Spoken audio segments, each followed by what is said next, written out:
everybody your green box testimony. And after you get that testimony done, if you want to kind of lean into the whole tracker and all that stuff, and the floor is yours. Awesome. Thank you, Chris. I appreciate it.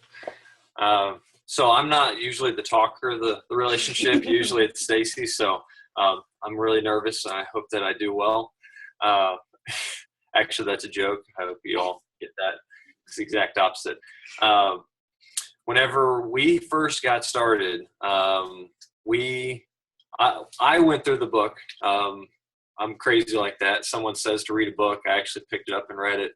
I ran the other way. She took everything and just headed the opposite direction. So I got into the book, and I think that's one of the first things that I started noticing, like Chris says, is I said, this is BS. Everything in this book is just basic.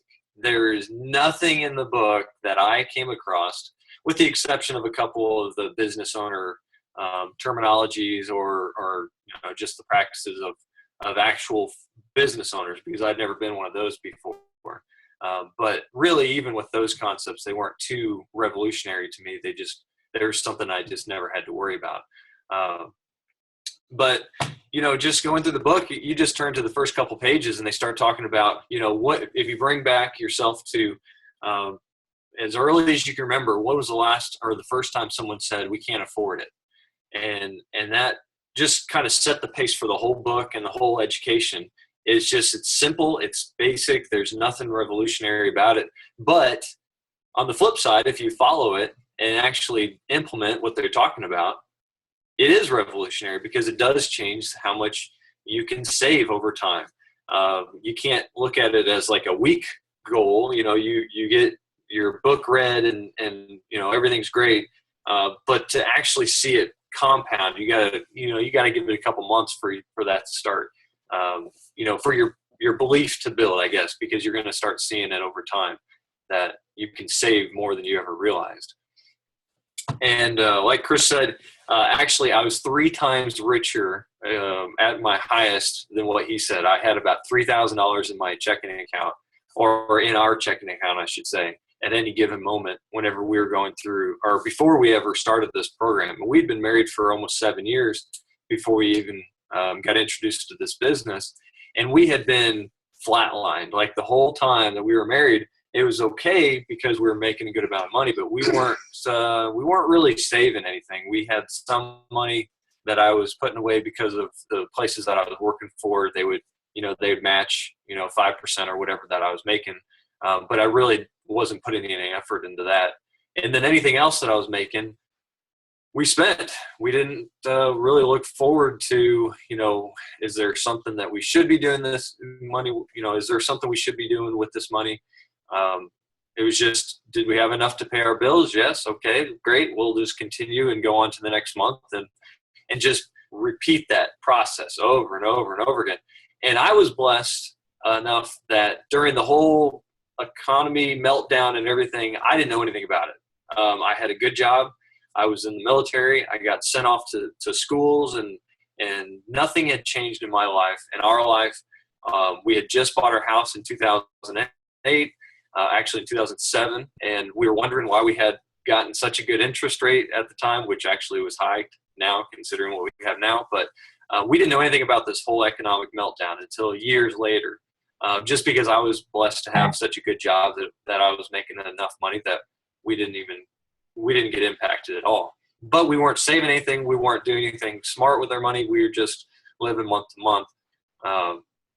And I like to think of it like a boat with a bunch of holes in it. We had enough of a bail bucket to bail out the water, but we still had water coming up into our boat, where if I had lost my job for any reason at all, we wouldn't have been able to survive based off of how much we were spending. So that 45-year graph, definitely, if you look at that in your own life, I looked at that in my life, that totally identifies the way that life went for us. Is I kept making more and more and more. I got to about 27, 28, and it kind of flatlined a little bit. But our spending, just kept going up, because I was still making raises incrementally, but we had gotten so used to the upward trend of getting, raises every couple of years. And in the federal system, you get those occasionally, and they work out for you. But you get into bad habits too because you just keep spending money. So I had in our combined accounts about $3,000 that we would save, that we had in a savings account. But it wasn't a savings account if every month you dipped into it and took money out of it to make up for your bad money understanding. If we had an emergency, we didn't have an emergency fund, so we just pulled out of that account. And even if it wasn't really a true emergency, we'd still pull it out of that account. We didn't track what we were spending. We didn't care how much we went out to eat. It's just a bunch of things. It was going out as fast as it came in. So whenever we got into this program and I started reading it, she was heading the opposite direction, didn't want to have anything to do with it. The only thing that I implemented to begin with, because it was so new to us, was the first couple steps where they said, set up different checking accounts, short-term, long-term, the U-Ink account. I set up all those accounts. I mean, they were just clicking the button on the website for our bank, so it wasn't that hard. And then it said this miraculous thing about paying yourself 10% first before you pay anybody else. And I was crazy enough to just try it because I really didn't think that there was going to be anything that I was going to see that was going to be revolutionary out of it. But after 1 year of doing just that one principle, we had saved over $10,000 just in 1 year with one principle. Over $10,000 we'd saved, and it didn't make any sense to me. Like, I was looking at the numbers, and I was looking at our account, and I was looking at the money we had coming in and money going out, and one of the things I think I told Chris was, I've never invested in a business before because I was investing our money into tools and go to seminars and travel and food and all that kind of stuff, hotels and buying the tools and products and that kind of stuff. I'd never done that before. And I had never saved 10% before I paid everybody else, but yet we still had more money at the end of the month than we had ever in the last 7 years before we were married, or when we were married for the last 7 years. So in my head, it didn't make sense. The math just didn't seem to work out. But whenever I look back on our spending habits and our lifestyle, that's where everything had changed. Since we started dialing in, and I say we very loosely, and we're good enough now where I could talk about this without there being a fist fight on here.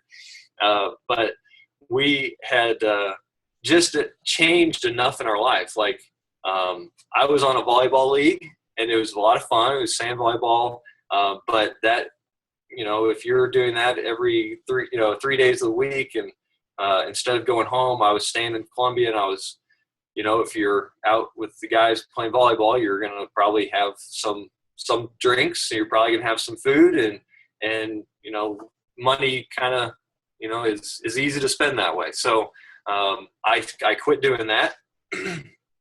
And then we quit doing a lot of the eating out and just changing some of the principles that way. And based off of just those simple principles, those simple changes in life, it made a big difference as far as our money goes. So that was just from one of the principles. And then I started going through, whenever they came out with this tracker program, that's when I really started taking that seriously. I have to be at full disclosure, I am not a big fan of workbooks, the paper ones. And so whenever I went through the workbook part of it, I loosely went through that and was like, okay, yeah, you write this down, but it's going to change the next month and everything like that. So if you're good with paper, stick with the paper. That's fine. But for me, I like the digital stuff. So the tracker part, even though it's just really simple and simplistic, it's not really, I mean, the software, the website and everything, it's getting a lot better, but it's basic. It's fairly generic. And I think I like it better that way because it's not overcomplicated at all. It's just the principles that you utilize for that. So whenever we started getting into the tracker, I basically said last December, we sat down, we started talking about this, and I said, I want to be fully on board with this tracking system because we had already gotten so far with just a couple principles that I figured that if we implemented just a few more, what else could happen? And so I want to go into the tracker, and how we utilize it is there's two different ways that I believe you can use this tracker to be effective. I think we use I think we use an uncommon one, the out of the two. It's probably not the most common, but I think you'll understand that. And you can put yourself in either one of the categories, and neither one of them are right or wrong. I just want you to know that we're using probably the one that least the amount of people have the ability to use, and there's no problem with that. So I'm going to share my screen and kind of bring up what actually, while I'm setting this up, I want Stacy to talk about kind of where she was when we got started and where she is now, just to kind of bring in what Chris is talking about, how she's changed. Not to put you on the spot, Stacy, but here you go. Might as well throw me to you guys.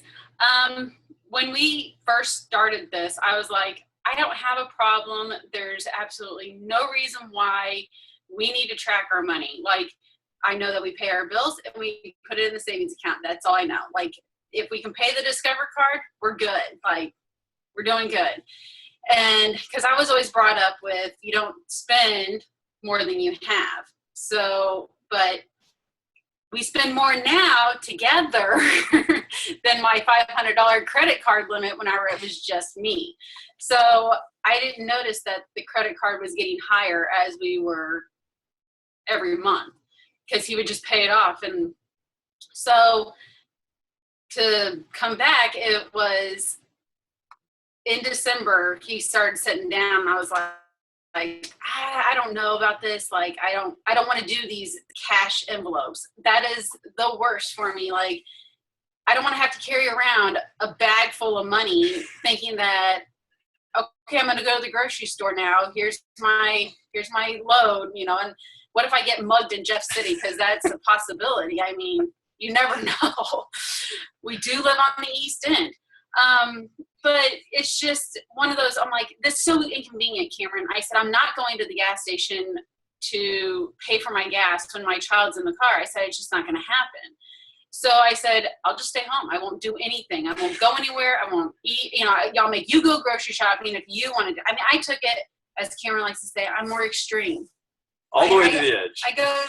It's not just like, okay, here, I go from here to the worst possible thing that could happen. But that keeps him more humble to be like, okay, come back here, reel me in. So I sat down, I was like, I'm going to do this. I'll just start with page 1 and I'll make, first off, I had made envelopes. I was going to do this whole thing. And that was last year or so. I made envelopes. They were beautiful. And I was like, I'm not putting money in these envelopes. Like, I'm not doing this system. So I completely stopped. I just said, whatever. I just put the envelopes away. Well, when we picked it back up in December, I looked at those envelopes again, and I got all those feelings again back where it was like, I don't want to do this. This is a bad idea. I don't want to deal with these envelopes. So I made the decision to go and take the envelopes and recycle them and start completely over with blank white envelopes. So I have to say I am actually in love with the envelopes. Oh, I am in love with the envelopes. That's a tough one for me. I have noticed this last month I got a notification on my phone stating that we came up with a deal that you can pay with gas on the credit card. That's it. Gas only. Okay, I can handle that. I don't have to go to the gas station. But I looked at the credit card and it was down $2,000 more or less than what we had been originally spending. So our credit card was $3,000. It was only $1,000 this month. And I'm like, well, I don't get it, because my envelopes here show that we have, $200 left in our grocery bill, and we only went and spent $10 on eating out. Like, what do you mean, And so to see that where was all that extra money going that wasn't a cell phone bill, wasn't a electric bill, or the health insurance that come out every month? What was all that other spending? Oh, it was me going grocery shopping and throwing away the food that I just went and bought because we decided that I wasn't going to cook that night, and threw away the food and decided to go out to eat instead. So looking at the envelopes, like tonight, we got done with the sub party at the Doors, which was awesome. We went up to Columbia to get the box for church in the morning, and Cameron's like, we'll go anywhere you want to go to eat. And normally I'd be like, boom, we're on it, let's go eat, But I said, I didn't bring the envelopes along. I can't go eat. And he's like, well, I have like $6. And I was like, no, that's your money to spend, not mine, So in reality, we would have been at the nearest, I would have been at Taco Bell. Yeah. I would have been at Taco Bell. But thank you, Ron. And so for me, I was like, no, I'll wait till church had the creme brulee bar, which did not need, but I ate it. So I ate something for dinner without spending any money that we didn't have.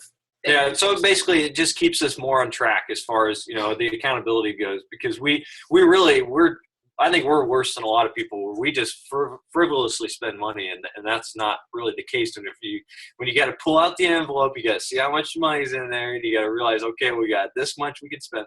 It's a really good discipline to keep you on track. It's super inconvenient, and that's the point. It's not supposed to be convenient to spend money, and it should hurt to have to go back to the house and get the envelope or whatever. But it shouldn't be convenient. That swipe of the card, that you're going to spend more if you have just or now tapping the phone. It's going to get worse. So I think that everybody should go through that pain of the inconvenience of having to actually hand someone some paper money to get you back on track. And it's just kind of that shell shock that I think we needed, and maybe some other people do too. So, but I'm also a techie guy, so that's why I really like this tracker. So I'm going to go ahead and share my screen so you can see this, and we'll quit babbling as much as we have. But if you have any questions, don't hesitate to ask.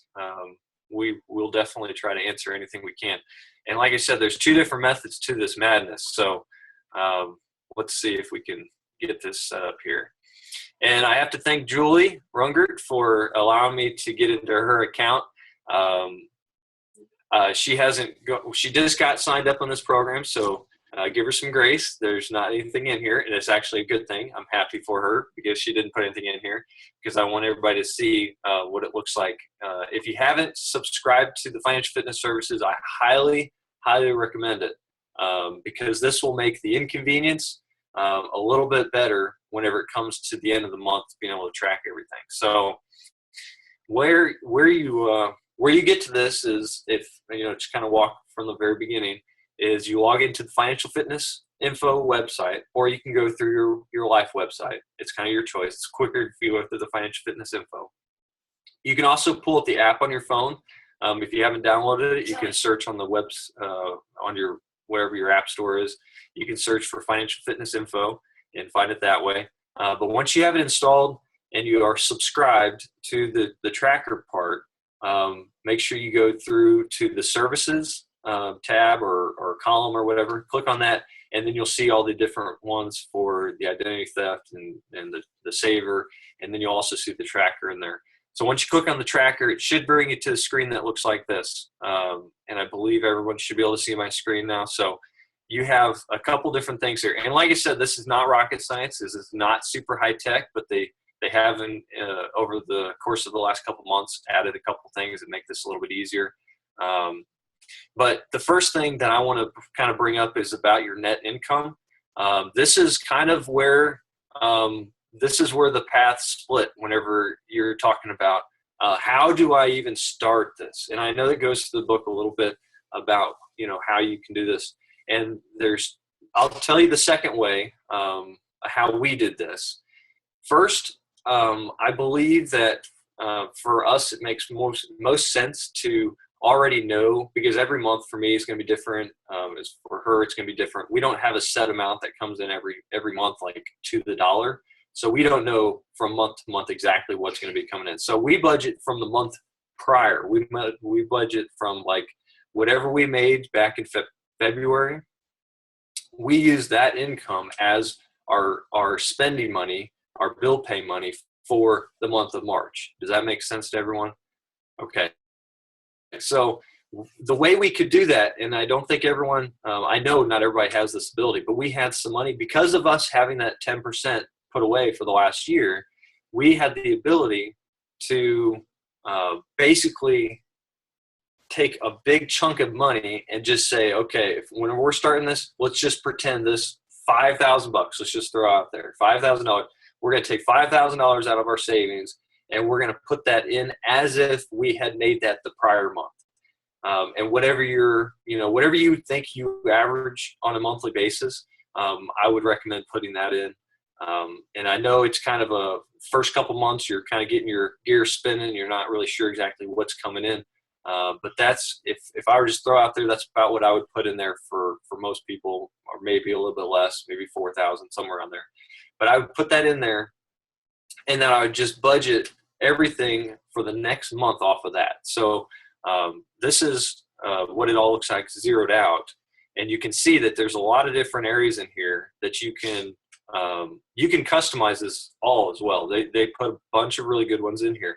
And like Chris had mentioned at the very beginning, the workbook mirrors this exactly. Now, once you start customizing it, obviously it doesn't change it. But the workbook, it mirrors this in a way that if you're going through, like you should be, better than I, because I didn't really like to write in the pages of the workbook. But if you are doing that, you can totally take everything from that and add it to here and just carry it forward into the months, in the future. So you can come in here, you can customize this whole thing. You can add categories, you can subtract categories, you can hide the things you don't need to use. So like I don't have an alimony payment, so I got rid of that thing. So there's a bunch of different things that you can add or subtract. So this is kind of all the different categories that you'll see on here. And there's a bunch to choose from. So once you start going through that, you'll start realizing that you got a lot of money going out, for all the way down to toiletries, if you want to, be as granular as that. So this is where we started. We took that chunk of cash, we put it in there, and then we started divvying up per category. And this was a fight for us at first, because I didn't want us to be way outside of the boundaries of what I thought rational spending should be in certain areas. So, for example, a couple of the big ones, and we already touched on this: eating out in restaurants and food and groceries. Those were, I don't know why we fought about those, but we did. I thought that we should have had more in eating out in restaurants and maybe a little bit less in food and groceries, because I was just thinking rationally, we probably don't eat in as much as we eat out, and so we should probably keep those fairly even. And over the course he doesn't make his son's lunches either. This is true. He doesn't do breakfast. And so for me, I was like, no, we need more in groceries. And actually, we have been pretty much on pinpoint on groceries. So yeah, and that's one of the cool things about this. Just by those two categories, our communication has gotten a lot better, because now I'm more into the world of her. Like, okay, like she said, I don't make Nolan's breakfast or lunch in the morning. And as far as I eat breakfast, but she makes me breakfast, so I don't know exactly what all goes into it most of the time. But just between those two, those are the ones that we had to really agree on. And now I think our grocery one's about $400 a month, and our eating out's maybe $150. And right now we're on the 17th. We've spent $10 on eating out this whole month, and we only know that because it's in the envelope. It's that inconvenience of having to go through the envelope system. So it really does work. It will shed some pounds off of you by having to go through the envelope system, I swear to you. So that is what it looks like zeroed out. Now I want to give you what ours looks like as far as most of the categories. We went through here and I deleted out some, we added in some other ones, but I kept a lot of the originals. So you can see in here that I budget a lot of the same stuff that they have on default. And some stuff is temporary, some stuff is continuous, and we're always modifying them just a little bit, just to make it work for our particular situation. But ultimately, at the end of the day, what you want to do is up at the very top with your net income, you want that to be exactly what your budget is. You want it to be zeroed out by the end of the month. So if by the end of the month, if you go through your budget and you put all the different things that you think you're going to be spending money on, maintenance, repair for your auto, maybe if you want to save up for another car, maybe, your cell phone bill, you pretty much know what that is. If you want to save for Christmas, which I highly recommend, the eating out, there's the eating out, there's the food and groceries, entertainment. Obviously we don't like to entertain ourselves very much. $20 isn't much. So I don't remember the last time we went to a movie, but gas, that one you got to do some research on to figure out how much you're going to have. But at the end of the month, if you do not know exactly what all these are going to end up being, you're going to play with the numbers, and that's fine because you're going to start to get to know yourself a lot better and know your spending, habits a little bit better. Or you're going to figure out what your priorities are. Is your priority that you want to replace your car in the next couple of years? We're kind of looking at that right now, so we need to start saving money for that. Maybe, something else is more important to you. Maybe you want to spend more on Christmas. I don't know. But either way, you start learning yourself better on where your true priorities are because, if you look at your checkbook, that's going to let you know what your real priorities are.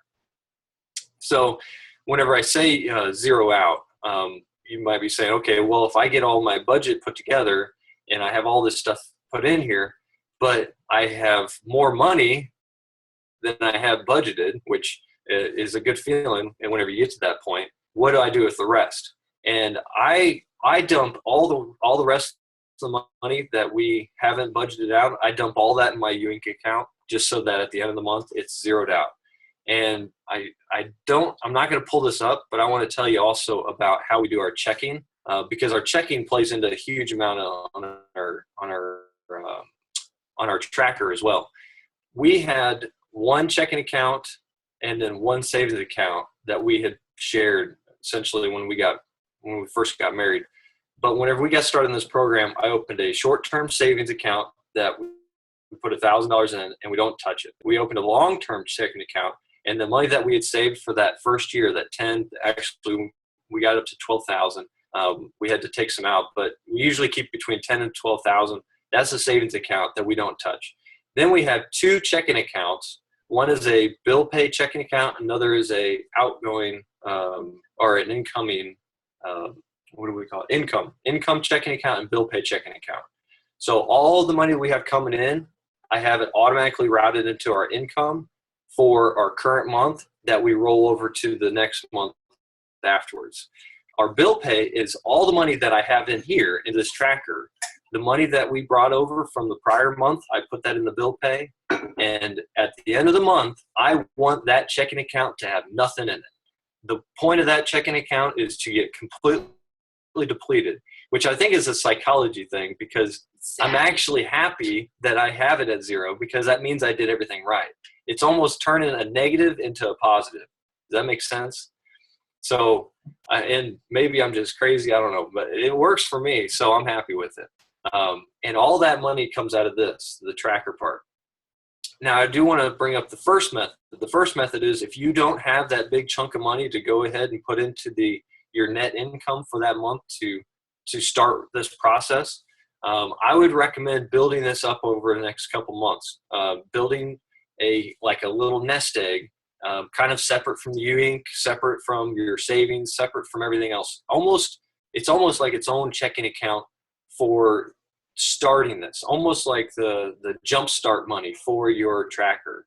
And if you can do that over a couple months and start being really diligent about taking any extra money you have from anywhere and putting it into that account, then you can have I think the freedom of knowing that you have all the money that you need for the whole next month in the month prior.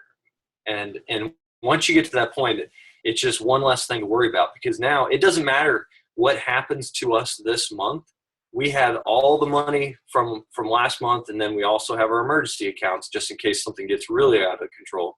But we had all the money from the prior month that we already know. All of our bills, all the normal bills, and everything we wanted to save for, all of that is already taken care of because we had saved it last month. So if you can get to that point, you're going to realize very quickly that your stress level is going to go from here to here, and it's just going to stay that way because you already know that all your bills are okay for the whole month. You're good. And then the next month, you're saving for that current time period for the whole next month. So I would recommend, jump starting that as soon as possible. But if you can't take that big chunk right now, just get there as soon as possible. And everybody's got a coach here. I know everybody's got somebody that they're working with. So if you're curious about how that works, and if you're not working with us, talk to your upline, talk to whoever you're working with, because I know that they can help you work through that on prioritizing your spending. If you got to be vulnerable about talking about what you're spending money on now, because there may be some stuff you need to put off for a little bit. But if you're willing to really get this working and you want to work through some, we're professional problem solvers, so we better be able to take care of this as well. So work with whoever's got you, that you're primarily mentoring with, and they can definitely help you through that.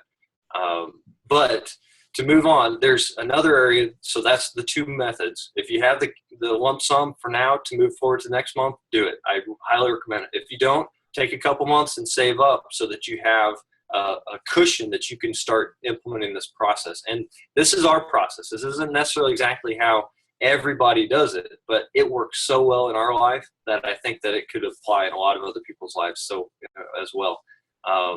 And then there's one other thing I wanted to mention.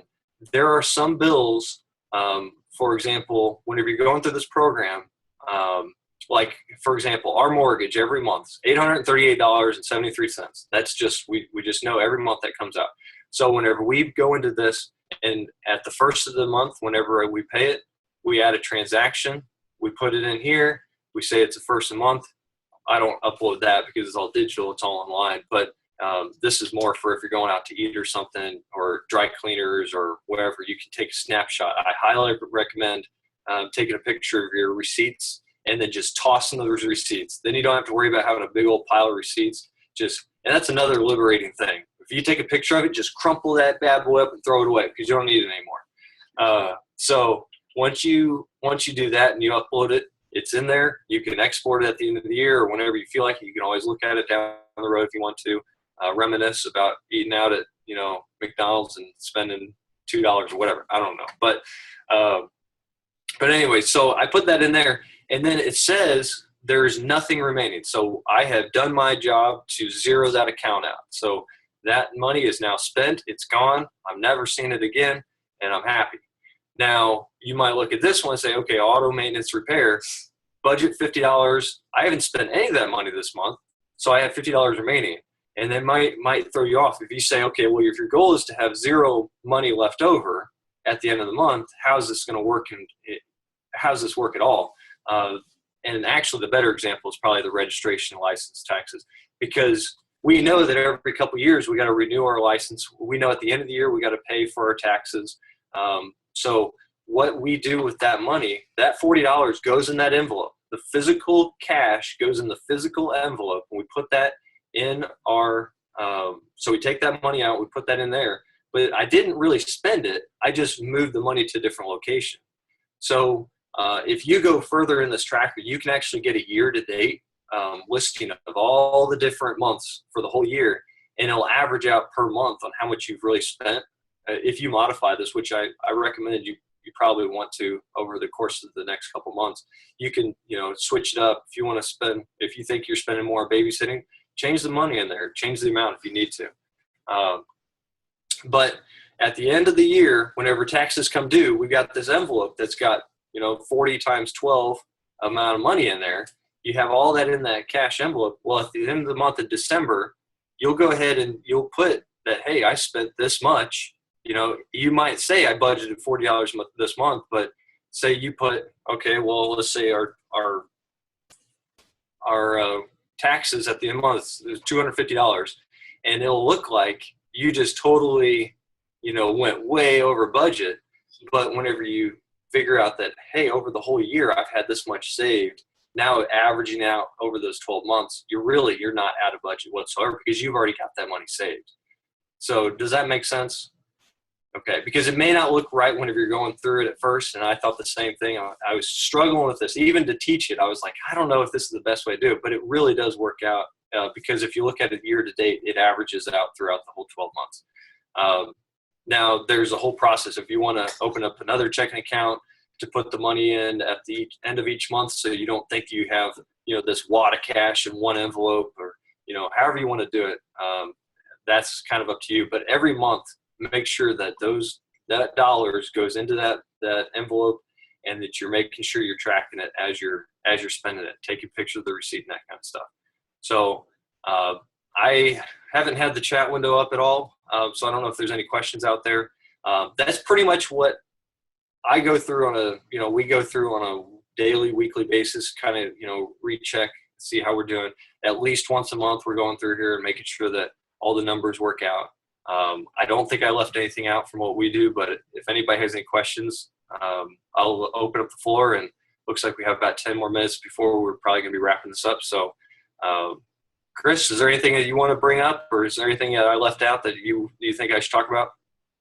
Yeah, just a couple of things that I looked at and took notes on here while you guys were talking, but great job to both of you guys explaining that and just really fully utilizing the tracker and the financial fitness services. And I'm sure that helps you guys promote and help people get on that subscription like crazy. So great job to you guys for mastering that.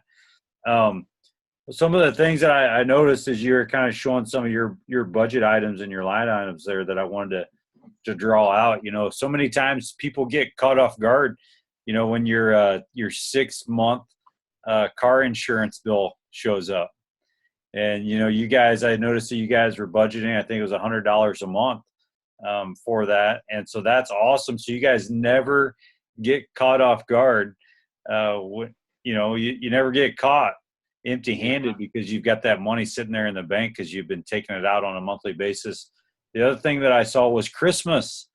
Budgeting your Christmas 12 months out of the year and not putting it all in a credit card and then working 12 months to pay it all off with interest rates. Right. And so great job to you guys for budgeting out $40 a month. And I think that's perfect and that's beautiful. And I commend you guys for it's easy to get a little bit over the top with Christmas. And I would say that there's a lot of people that spend way more on Christmas, not judging anybody for that, but for you guys, being reasonable there and budgeting it out for the whole year. And I mean, just amazing job there, guys, with budgeting for Christmas presents and stuff. The car replacement fund, that's pretty exciting too, because when you look at that, you had budgeted, I think, $400 a month there for your car replacement. And, so think about that. A lot of people are spending $400 a month on a car payment. Right. And a big portion of that $400 a month on a car payment is not towards the principal of the car, it's towards interest. Right. And so you guys are saving $400 a month, putting it in your bank account for that rainy day fund whenever you guys hit your goal. I don't know. Do you have a specific car that you're looking for, or probably another Honda, I'm assuming? Well, I'm a Honda guy. She's a Ford girl. So, opposites attract. And the problem with cars is every year they come out with a new technology. So it's really tough to really pin one down. But she's starting to want what I wanted a couple of years ago. She's really looking at the F-150. So we might agree with that. Who knows? That's beautiful. Well, great job to you guys for that too. And Tiffany, I saw your question. I'll get to it here in a second. And I like the concept of whenever you guys, if you've got areas that you didn't spend up to the limit there, where you're dumping that into your U-Ink Just adding it on to pay yourself 10% first. Now, I want to mention we had a couple months last year that we were putting over $1,000 at the end of the month into our U Inc. because of the way we budgeted. We had one month that was $1,200. After we budgeted everything, we had $1,200 left over that we could put in just straight back into the U Inc. account. Wow, that's perfect. That's perfect. Well, I also noted the zero budget, and your mindset of helping people recognize that whenever using the tracker, that zero budget works out at zero when you're planning it. That means you're doing something right. Right. And then just because what's cool about that is you're paying yourself 10% first. So no matter what, when you zero out your budget, you're going to at least be extending your savings account 10% off of what your monthly, or if you're doing this on a biweekly basis, what that biweekly or monthly income is. And so, that's, you put that together. If you're doing a monthly, you put that together for 4 months, you just bought yourself or a whole month extra of freedom. So that's really, really awesome. So great job to you guys on that. Okay, we'll keep the questions rolling in. I see Hillary's answering a couple of them here in the chat room as well. Julie, I think the monthly cash flow book is the workbook that I held up earlier that you were probably talking about, and that's in your financial fitness program packet. Okay, so that's in your green box, that workbook is. And if you don't have that anymore, you can print those off of your financialfitnessinfo.com website. If you go to My Business, My Forms, you can print those out there as well. Of course, at the seminars, we have there's packets that have all those things printed out as well, and you can always order all that stuff out of your shopping cart. Okay, so I want to bring up one thing I did forget that I want to mention. So I just put in here the hypothetical $5,000 that you had for your income for the U Inc. account and for my tithing. Because this number always fluctuates for me. So whenever you go into this, the best thing that I love about this, there's a couple of different things, little bitty Easter eggs is that you can come in here, and if you don't know exactly what it's going to be, but you want it to be automatic to just so you don't have to do the math, you can come in here and say if this was zero, we can zero all this out and submit that. So that goes back to zero. But say if you had $5,000 in here and you want to go down to your, where is it? Should be in here. Okay, so your U Inc. at least 10% right there. Okay, so whenever you put the budget in there, you can say percentage of your monthly income and just set that to 10%. So no matter what it ends up being that you have coming in at the end of the month, when you come down here to whenever you're going to put money away, you now see that, okay, well, this month, 10% of what I made is $5,000 or $500. So now that also works for Christmas or anything like that. If you want to save 2% for Christmas every month, it will automatically tell you what that actual number is, so you can put that in there. So that we don't do that the percentage on a lot of things because we just want to have a set amount that we put in. Usually it's increments of 20s or 10s because it makes it easy to put the money in the cash or the envelope. But for the U Inc. and the tithing, that makes it just super easy. It's already figured out.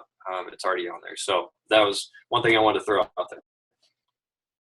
Okay, perfect. And it looks like, Cameron, correct me if I'm wrong, but you can change the lineup of all these things, right? Yeah, you can go in here and you can modify everything.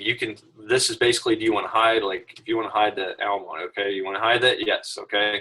Boom. It's going to be hidden, and then once you come down to the bottom, you'll see, I guess it's not on here. Actually, it's whenever you go back. When you click on this category button again, you go back to the bottom, and it'll show you that one was hidden, and you can unhide it if you want. Now, you can also add custom categories too, like I was saying. You can add as many as you want. So the sky's the limit. That's perfect. And can you change the lineup though? So if I want that U Ink to show up at the top of the list, because that's one of my top 5 priorities, can I do That that? is maybe yet to come in an update. Okay. I wish that it could be, and I was trying to do that myself, but no, you can't move. You can't move them. Is there any way that you can maybe rename it to You make it go from like, it looks like it goes in alphabetical order. So well, say like awesome person or awesome Chris or something, that it'll like throw up the A in there. And you Awesome can, Me Incorporated. exactly. Try that, Cameron. if you put and I know that usually symbols usually go to the top two, so that might be a way you could do it. Okay, so it's not, apparently symbols go to the bottom. So let's see, maybe Put AU, space U, or AU. Yeah, that'll work. That'll help us for. Yeah, so no, it looks like all your custom categories go to the bottom. But that icon to the right of the digit there is not over by the plus sign. Oh no, this is just to the transactions. If you have transactions in there, you can see, Okay. like if you took out $10, Okay.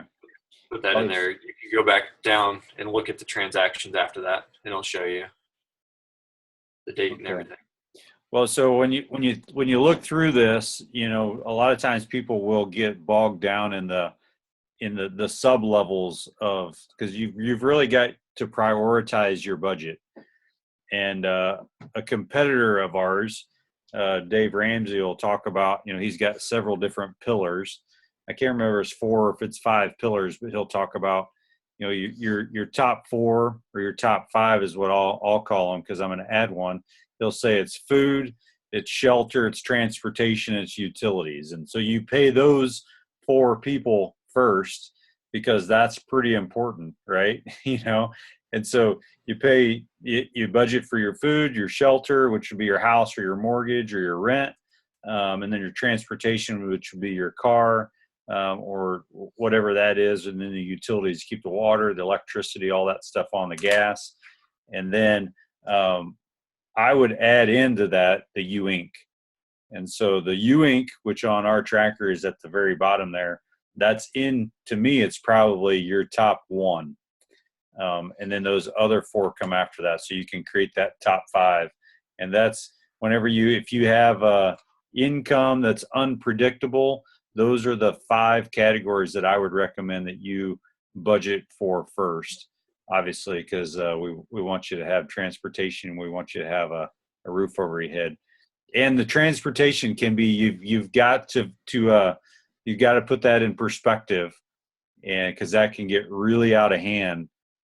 Because if you're drowning in debt, you probably shouldn't be going and getting a brand new car. And there's nothing wrong with driving a car that's affordable and budgeting for the repairs. A lot of times people say, well, I have to have a car that's dependable. Well, if you budget for the repairs, you can make sure that your car is dependable. And sure, yeah, there's some times that it might be a pain in the butt to schedule the repairs and all that stuff for the, if you're doing regular maintenance, and you can get pretty dependable cars at a pretty reasonable price there. So, well, great job to you guys. Now, Tiffany, do you want to unmute yourself and ask your question? It looks like you had several of them there. If you could just summarize all that up real quickly, that'd be great. I don't think we lost you. We cannot hear you right now, Tiff. I don't know if you're at home. There you go. Now we can hear you. Anyway, he touched a little bit on it, but yeah, I was always curious, like how to budget for like quarterly, semi-annual things, and then like fluid things, like you don't always know from month to month how your car repairs are going to be. And then in our situation, Jake has his work vehicle too, and so some months the expenses will be really high, and then other months he may not have any expenses. So how do you kind of budget for for those kind of things? So what I do Okay, go ahead. for most everything for like that, and those are great questions because we asked ourselves a lot of those when we were going through this as well, especially with like the maintenance.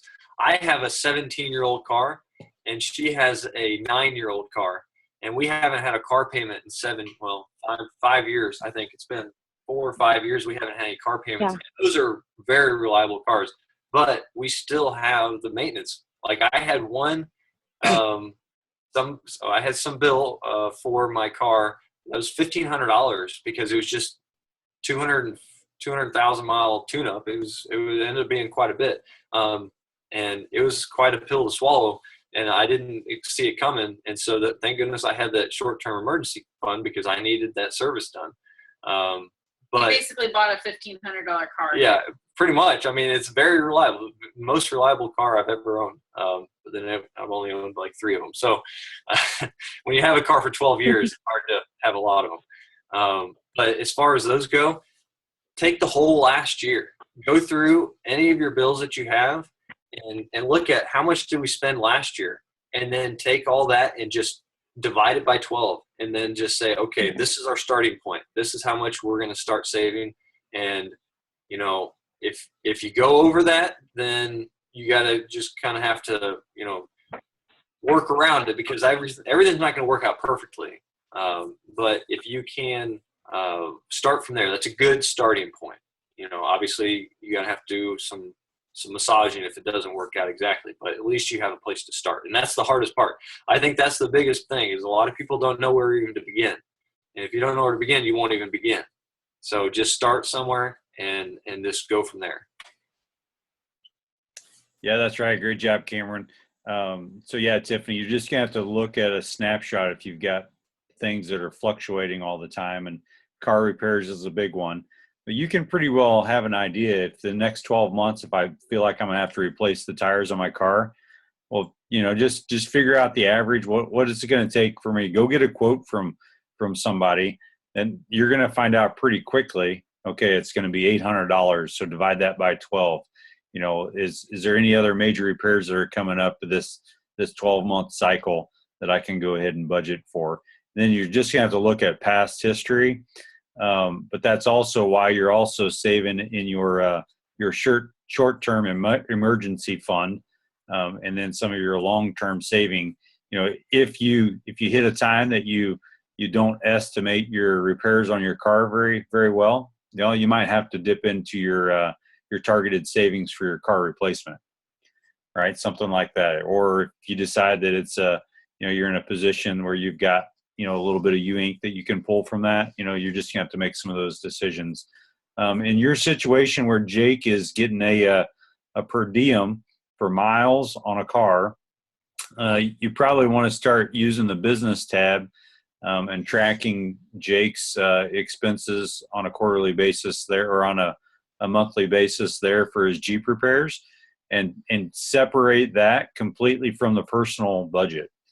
And so you'll probably have to maybe, you know, an example would be, I don't know what an average per diem for him for mileage would be from the post office, but you might have to take or save up to get to a point where you can start doing a cash envelope system for car repairs for his vehicle. And then the mileage that you get paid goes into that specific targeted account so that you guys can keep, you know, separation of church and state, basically, of your personal finances and his per diem that he gets for being an employee for the post office.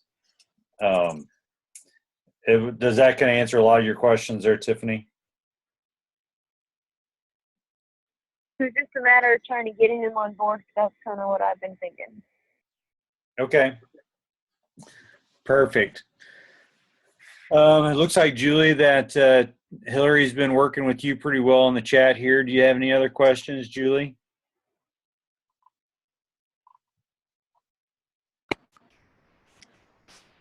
No, I am going to read a little bit more into my information, and I just have to sit down and do it.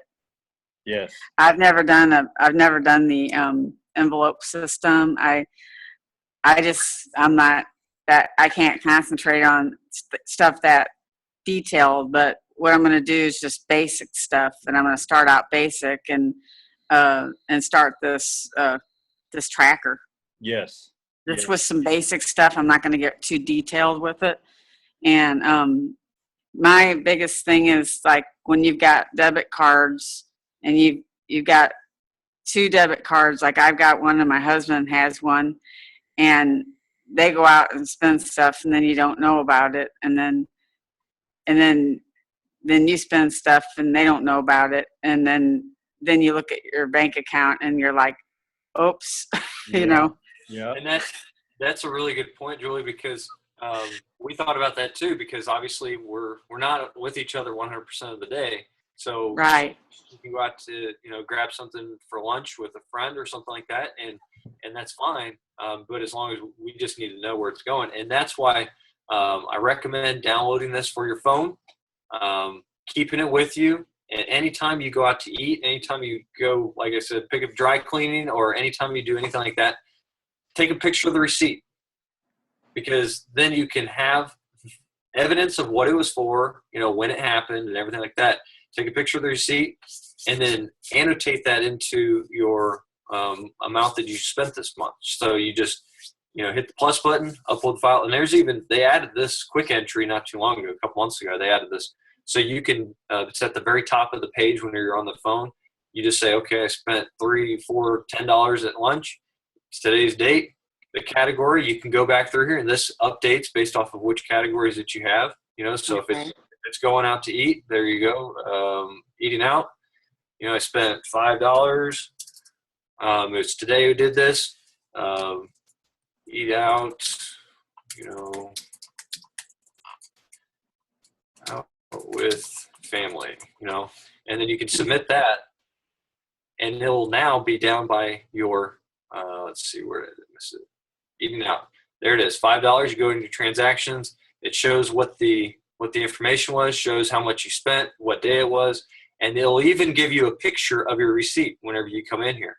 So that's how you combat not knowing. With a debit card, you can still do this because it's still coming out of your account. Like it's a debit card is like a virtual envelope system, because if you spend more than what's in your debit account or your checking account that it's tied to, you don't have any money left. It's gone. Right. So it's like I said, though, the cash envelope's easier because it's more painful to pull out the cash. But if you want to do the debit card, there's nothing wrong with it. You just have to be more diligent on not overspending whenever you go out to eat or whenever you go out to spend money or anything. You got to make sure that you don't overspend, because it's too easy to swipe that card. Does that make Now, sense? like for my husband, like, can he download this too on his phone, and Yep. will it link together? It's exactly mirrored across every device. So your phone, your tablet, your phone, or your computer, his phone, it's all exactly the same. It's the same login. You log in with the same username, and whether But he can take pictures of his, and he can do the same thing then. right, And it doesn't that save way it. we're all on the same page. Right, it doesn't save it to the phone. It uploads it to the actual website. Okay. Good. Okay. Mhm. That's good. Does that help everyone else too? Yeah, that answers my question. Yeah, great job there answering those questions, Cameron. And so, Gary, I don't know if it's Gary or Tracy that's asking the question about if the financial fitness tracker, the portion of financial fitness services, is tax deductible. And if with any tax question, I would recommend to talk to your tax accountant. But as long as you're using it to track business expenses and you're using the identity and all that stuff there, it should be accepted as a business expense. Yeah. But double check with your tax advisor. My guess is it as long as you're using it, the business portion of it as well. If nothing else, they'll take a percentage of it, since if you're tracking your personal and your business, they'll probably take a percentage of it, and you could tax deduct the subscription there as well. So most business owners cringe when it's tax time, and they cringe for a couple of different reasons. And Luke Patchett mentioned it in the chat here too. budgeting for your taxes on a monthly basis as a small business owner, because if you're getting a 1099, you have to account for your own taxes for that business at the end of the year. And so you can budget from your income for your business through the business tracker there as well. So you want to do that. And then they also cringe because they recognize that their tracking of their expenses and receipts is terrible. And so most small business owners, when you tell them you've got a solution to help them get rid of the paper receipts like Cameron was talking about and keep it all saved on a server in one spot that's exportable, that it's already done. At the end of the year, and you're putting your taxes together, when you can export all that and you've already done it, and you've created a habit out of it, man, it just makes tax time so much easier. And you can start, if your income's gone up and it looks like you're going to go into another tax bracket, you can take a look at some other expenses. Maybe I've got a business car and I've been saving up towards that, and I've got targeted savings for that. Maybe instead of buying it in another 6 months, I need to buy that car cash now, so that I can reduce my taxable income for that calendar year. So if you keep track of that, you can actually get a picture of what your tax picture is going to look like, or a snapshot of that, at least a month before, so you can start making some purchasing decisions in the month of December for that to happen. So great questions, guys. Gary and Tracy, does that kind of answer your question there a little bit?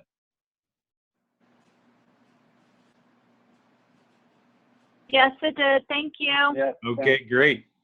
Well, I'm excited for you guys because I know that you got the photography business that you're kicking off too, along with getting the green box and playing the offense here. So you guys are going to love this as you're, starting your small business and moving forward too with your personal finances and your business finances. So, all right, guys. Well, I apologize. We've gone on a little longer here, but I think it was a really great call. I think Cameron and Stacy, great job to you guys. I think this has probably been our best call so far, just as far as the detail and getting really comfortable with one of our products.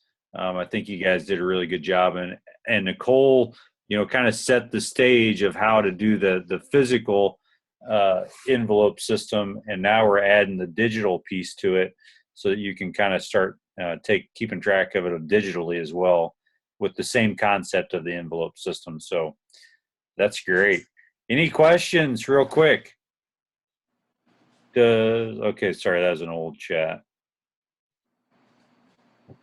Okay, well, let's give Cameron and Stacy a round of applause. Yeah, Right. good job, guys. Yeah. Great Good job. Great participation too from everybody asking questions, and just great job. We're super excited. We just had the sub club party, and we'll be getting the details out for the next sub club party. But the qualification for that is going to be on the Financial Fitness Services subscription, and then to be on the Total Personal Development subscription as well. And so that's the qualification. If you're no longer brand new, which everybody that I can tell on this call that's still on the call right now is no longer considered brand new. And so moving forward, you'll want to be on Total Personal Development and the Financial Fitness Services. And we took a lot of video footage and pictures, and we just, what a great time that we had. And we're going to put together a little motivational video, so everybody recognizes what they missed out, or so they can reminisce on what a great time that we had. So definitely get to the next sub club party, and we'll see you guys at your local Tuesdays. And get your seminar tickets, get on your standing order ticket, or get your single event ticket purchased, and we'll get things rocking and rolling. And we'll see you guys in the next virtual Zoom. I'll post, I'm not for sure, I haven't had a chance to look at the calendar, but I will post the next time that we do a virtual Zoom. If you've got any specific topics you want us to cover, let us know. I'm looking for somebody that kind of really rocks out the Total Personal Development. So if you're using any portion of that really aggressively, go ahead and send me a Facebook message or a text or something, and I might see what we couldn't do to help you guys get a little bit of FaceTime and teach the rest of the group kind of how you're using the total personal development. And then we'll probably venture off into understanding the rest of financial fitness services and the Protect and all that. I know Hillary did a tutorial on kind of how to set it up. So if there's anybody that's really, really passionate about that and could maybe teach how that's going and stuff, and maybe some other stuff. Also, if anybody has any competitive identity theft protection information on competitors out there, let's compile all of that information. And if we don't have any of that, maybe we could take an assignment and try to look up a competitor and research how much they are per month, what they actually protect, and kind of look at what we offer and how we line up with them. So, because I know Ryan and Sarah Fronick were talking about how they lost a sale because they didn't understand their competition properly. And when they went back and did the research, we were actually the better deal. And so they were pretty excited about where we're positioned in the marketplace as far as offering a product that has identity theft protection out there. So I've also got a guy that's going to talk about cyber protection through the Boone County Sheriff's Department here in the Columbia-Ashland area, and he teaches some things. I'm just trying to figure out the best platform to do that because his presentations are at the minimum an hour, and so we might at least have him come on here, and then we could record his presentation. I think he's got some PowerPoints. Maybe we could put him into some type of webinar that he could present to the group. But I'd want to have a ton of people on there. So trying to figure out how to see what he's got at a different, maybe a live meeting here in the Columbia, Ashland, Jeff City area, and then put him on the virtual Zoom and kind of go from there. So we appreciate you guys. I'm not seeing any further questions. If you got a question, unmute yourself real quick. I don't know if Ron is typing a question or if he's typing an email. He's got maybe a keyboard down there, or he's playing like he's playing the piano. You're amazing. So, all right, guys. Love you guys. Have a great night. We'll see you next time.